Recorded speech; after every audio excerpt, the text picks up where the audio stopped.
Well, welcome to today's Quick Brain Challenge or Quick Challenge. I am your Quick Brain coach, Jim Kwik. There's a lot of quicks right there. But let's talk about your Quick Challenge for the week. You'll notice I have a book. And you're like, Jim, you love reading. You're all about reading. I was like, yes, leaders are readers. We've been saying it for decades. Reading is to your mind what exercise is to your body. And I think one of the best exercises you could do to be mentally fit is to read more. The challenge is most people don't. Most people read 1, 2, 3 books a year if they're lucky. But we know leaders like CEOs, people who are high performers, they love reading books that take decades of experience to be able to write, because you could sit down in a few days, you could download decades into days.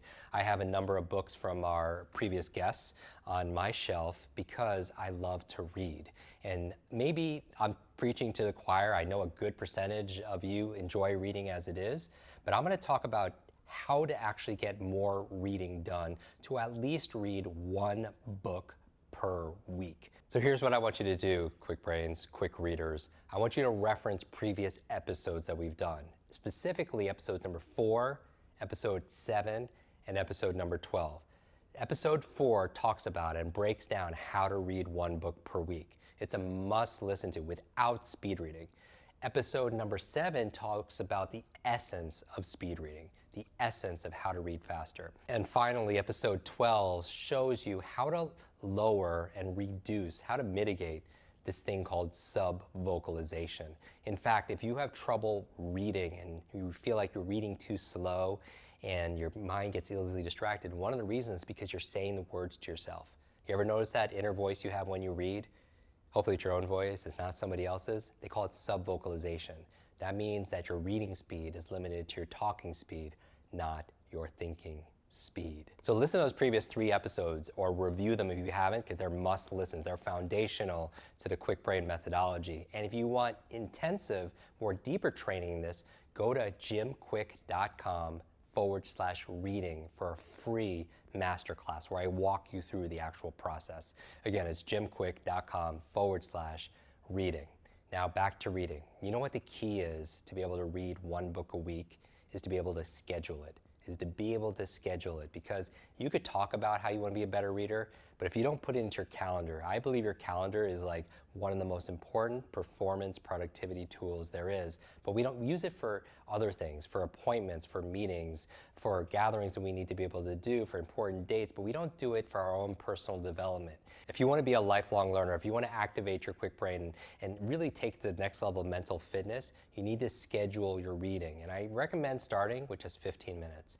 15 minutes a day. And you're like, Jim, I don't have 15 minutes. You have 15 minutes. We all have the same amount of time, and that's the truth. How we allocate that. So it's not even about time management, it's more about priority management. And what I'm here to say is that you are important, that one of the ways you show love to yourself, self-love, is through self-care and doing the things that you would want the people you care about to do. And reading should be right up on top because it keeps you mentally alert. If you want to clear brain fog, if you want greater focus, if you want more empathy and emotional intelligence, reading should be top of your list. So what I want you to do is this. I want you to pick a book. A book, you don't even have to go and buy it, because I know you have something sitting on the shelf and it's becoming shelf help and not self-help, right? I want you to pick a book that you're committed to reading every single day till you finish it.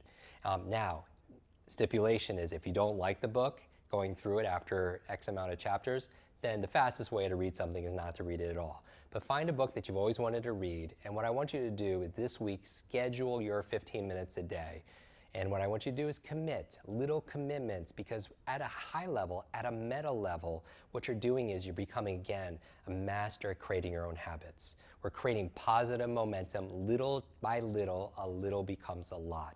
Consistency, remember, compounds, and that's the purpose of doing this challenge. It's saying to yourself, it's saying to the world that you're accountable, that you follow through, and we're getting you to do little daily habit changes, little hacks that don't seem like a lot, but over time, it's like night and day. So what's your homework assignment? What's the actual challenge? Is to read at least 15 minutes a day. So what you're going to do is take a picture, a screenshot, a picture of your book, what you're currently reading, and then hashtag, if you are part of this, you're ready to commit, the One Book a Week Club. You know, we've been doing this for years. Hashtag the number one book a week.